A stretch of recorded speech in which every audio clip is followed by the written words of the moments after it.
Ako si Rayali. Si Rhea. Ikaw? Ako naman si Maika. Ako naman si Michelle. Hi! Tara, maglaro na tayo! Wait! Ang lalaro natin! Total madami naman tayo. Magpatender na yan. Tara! Gabi!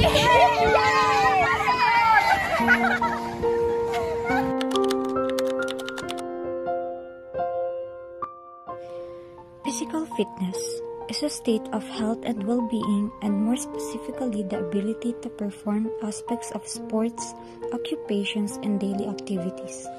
In the Filipino game of Patintero, players need to move their bodies to cross the lines and avoid being tagged.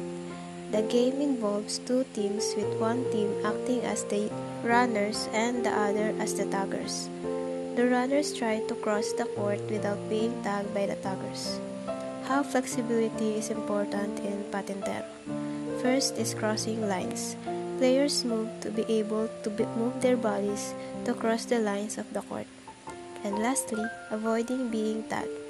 Players need to be able to move their body to avoid being tagged by the other teams.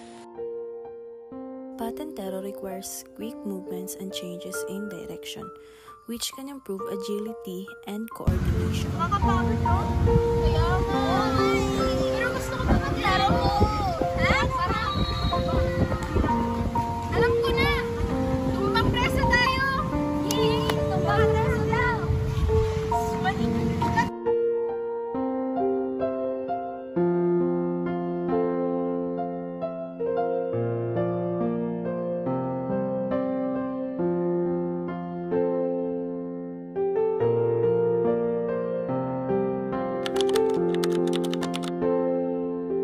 In the game Tumbang Preso, the primary muscular strength used is in the leg muscles, particularly the quadricep and calf muscles, which are engaged during the quick explosive movement of throwing the sleepers with enough force to knock down the tin can.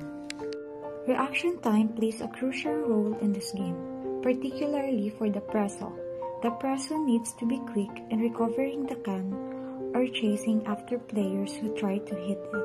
Speed, and to avoid being tagged by the it or preso, players must be quick on their feet